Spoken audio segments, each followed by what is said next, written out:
72 সালে ভর্তি হয়েছি। আচ্ছা, 72 সালে খুঁজে তো মানে কোন ক্লাসে? ক্লাস 2-তে ভর্তি হয়েছি।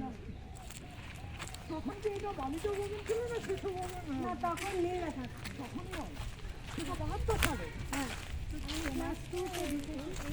আর ধনপতিরা মলিনাদি এই বারান্দায় ক্লাস নিচ্ছে। মাসিমা ওদিকে থাকতেন? মাসিমা ওইদিকে থাকতেন, আমি মাসিমাকে দেখিনি, কিন্তু আমার মারা দেখেছেন। মারা এখানে 55 সালে পড়তে এসেছিলেন। আচ্ছা, ওই রেলটা কি এইটা ছিল? আচ্ছা, রেল না না না, ওটা হচ্ছে ওদিকে। ওই যে ওই সামনে, ওই যে দেয়াল দেখা যায়। বাবা, ও ওখানে আমরা মারামারি করতাম। এখানে থাকতো। হ্যাঁ হ্যাঁ, এটা তখন এইটা দিয়ে ঢোকা, সোজা ভিতরে গিয়ে দুদিকেতে খাট। হ্যাঁ, ঠিক ঠিক। মনে আছে আমরা বলছি।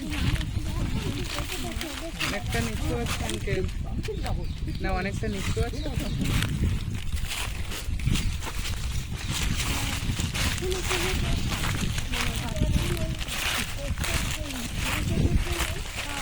থাকা যাবে না, কিন্তু রোজ খোলা বন্ধ করতে হবে।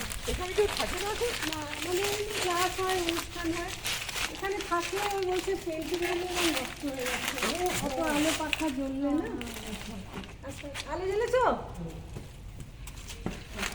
এই কটাই জ্বলছে আলো? কেন বড় আলোটা জ্বলছে না? দেখো সুইচ দিলে জ্বলবে।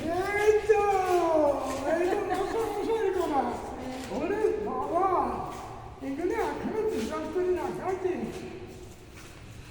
খুব মুশকিল হয়ে যাচ্ছে রাখা, কিন্তু চেষ্টা চলছে। এটা কার এখন? নন্দলাল বসু আর ছাত্ররা। আচ্ছা, একটা ছোট বই পড়ে গেল। আমি যখন এসেছিলাম এই ফ্রেস্কোগুলো তখন মাস্টারমশাই কমপ্লিট করে দিয়েছে। আচ্ছা, তারপরেতে বছরে বছরে উনি একবার দুবার করে এসে টাচ আপ করে দিতেন। আচ্ছা, সেই টাচ আপ যখন করতে আসতেন, তার সঙ্গে কি আসতে জানেন? বিনোদ বিহারী দাস। একটা চোখ হচ্ছে তার কালো চশমা ছিল, একটা ছবি দেখে তখনও দেখতে পাচ্ছেন। তখনও দেখতে পারতেন। আচ্ছা, তার সঙ্গে কাকে কি ধরে ধরে নিয়ে আসতে জানেন? সত্যজিৎ রায়। উনি তখন তো সত্যজিৎ রায় জানতাম না, মানিকদা বলে জানতাম না।